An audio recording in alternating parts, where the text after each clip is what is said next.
So it seemed like things were going well on this grand bargain thing for a while, if you actually want to do the grand bargain, which I'm not sure I do.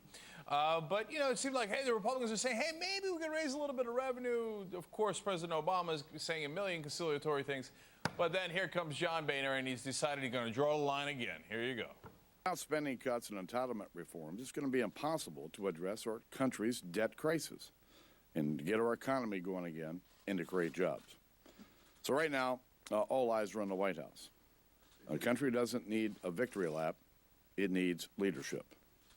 It's time for the president, congressional Democrats, to tell the American people what spending cuts they're really willing to make. So there he goes again. Spending cuts, entitlement reform. We'll get to entitlement reform in just a minute. But as these guys are huffing and puffing, and apparently Mitch McConnell laughed in Tim Geithner's face today during some of the proceedings on these budget talks. I thought, no, I'm beginning to see the contours of a deal here based on some articles that I have read. And this morning I tweeted out a new prediction on unknown variables in the grand bargain. And I've been telling you about the known variables. They're going to cut Medicare, et cetera. And then there's the unknown ones. How much are they going to increase taxes? And I predicted the top marginal rates would go up to 37 to 38%, and capital gains would go to 20 to 22%.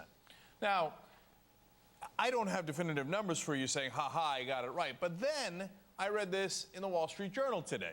Quote, despite its formal offer, the White House has signaled it wouldn't insist tax rates on upper-income Americans rise to the Clinton-era peaks as part of a deficit reduction deal.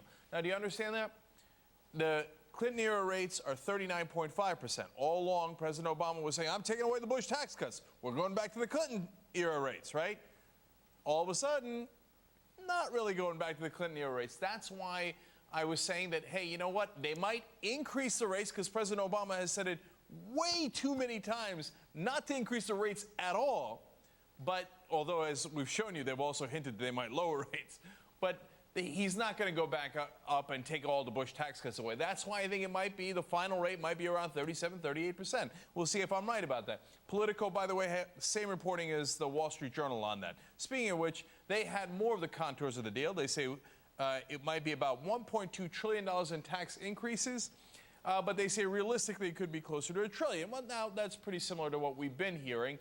The Democrats are supposed to have leverage, but in the end it looks like they'll probably get about the same $1 trillion that President Obama has always been asking for. Now, finally, or two final notes on this. We've got the $1.2 trillion in cuts as well that we might be getting. Now, that's weird because it looked like the cuts were going to be much more than that. We'll see how that plays out. And then on Medicare, they say the floor is $400 billion. So that's definitive. They are going to cut at least $400 billion from Medicare, but that it could be much, much higher.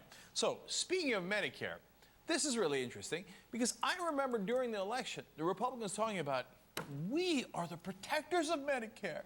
I can't believe Obama wants to cut Medicare. You remember all of these statements and ads? Watch.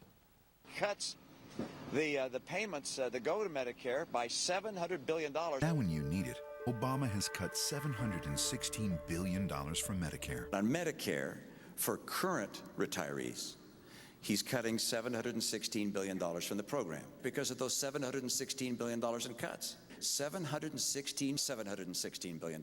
You're going to see a $716 billion cut to Medicare. This rate of $716 billion from Medicare to pay for Obamacare. Obama is rating $716 billion from Medicare, changing the program forever. Medicare should be the promise that it made to our current seniors, period, end of story.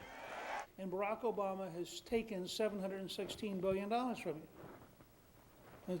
That's simple. That's simple. Obama's taking $716 billion from Medicare, and the Republicans are going to protect it, right? Now, after the election, now, mind you, as you listen to this, entitlement reform means, and everybody in Washington knows this, anybody who's paying any attention to politics knows this is exactly what it is. In fact, the reporting is all absolutely confirms it. I just want you to be clear on this. Entitlement reform means cutting Medicare, Medicaid, and Social Security. So, they wouldn't do entitlement reform after the election, would they? Let's find out. for entitlement reform. In entitlement reform, how we reform the entitlements. It's coupled with real entitlement reform. And it's going to take cuts in entitlements. Only if Democrats will do entitlement reform. Making real changes to the financial structure of entitlement programs. To change the model for Medicare over long term. Without spending cuts and entitlement reforms, it's going to be impossible to address our country's debt crisis. 67, 69 on Social Security. Shore up entitlement programs that are the primary drivers of our debt. What happened? I thought you guys were going to protect entitlements like Medicare. Oh, wow, weird. It turns out your intention was, and in fact, you are now insisting that they be cut instead. And by the way, who's going to aid and abet them? Of course, Aaron Burnett on CNN.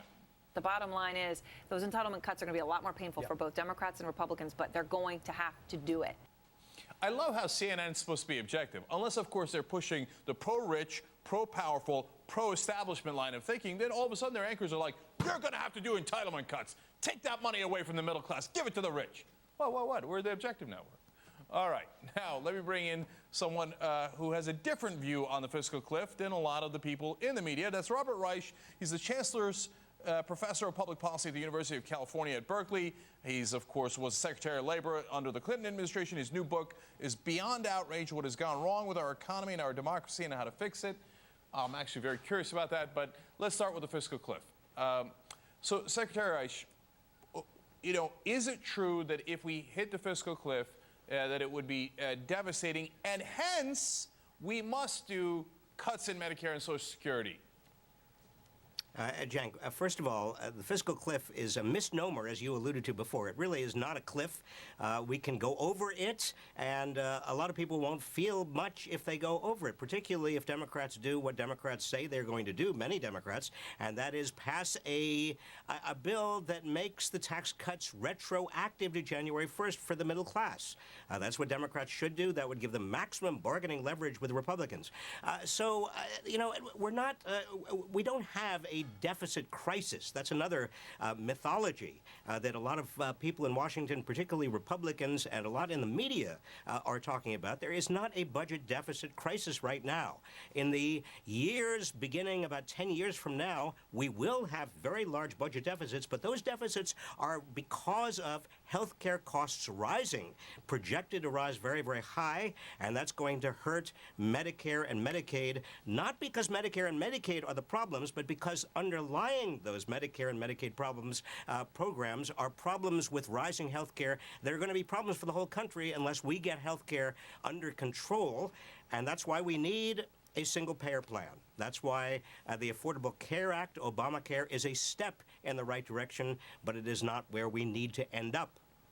So how do we shift the conversation, and I don't know that it is possible, from where it currently is, which is arguing between a really conservative position and a fairly conservative position, to what the American people actually want. It's not just a matter of what I want or you want, Secretary Reich, but if you look at the polls, American people say cut defense spending, do not cut Medicare and Social Security, cut oil subsidies, etc., and raise tax on the rich. How do we move that conversation? Is that possible?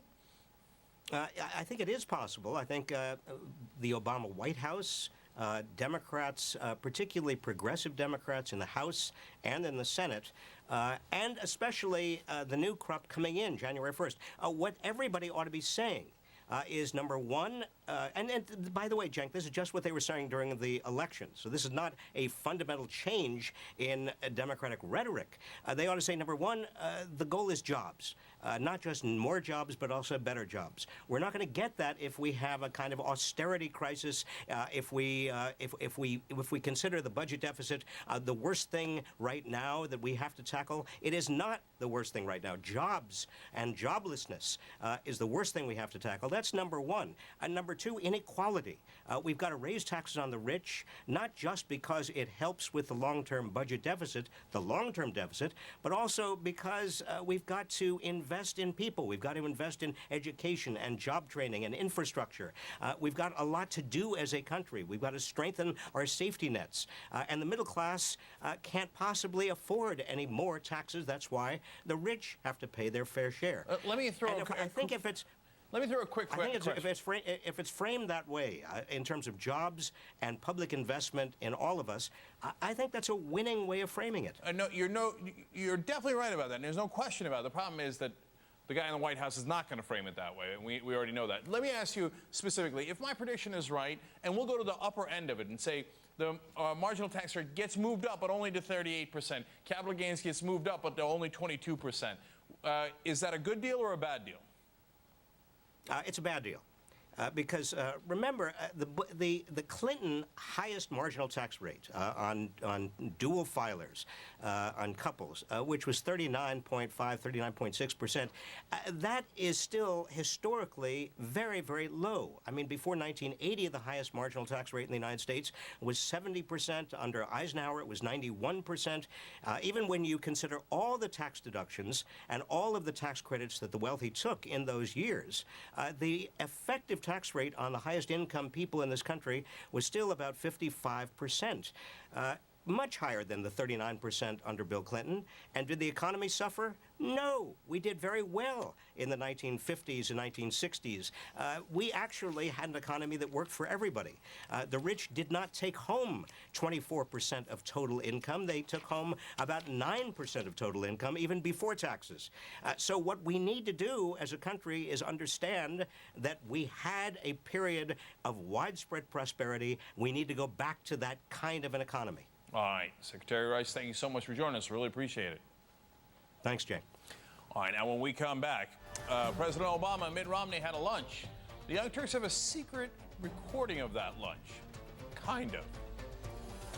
President Obama makes good on an election night promise, meeting with Mitt Romney for lunch at the White House. This was their first face-to-face meeting since their bruising presidential campaign. And then later, the elbow of the day is on top of a shiny, bald Republican head. I think you'll like it.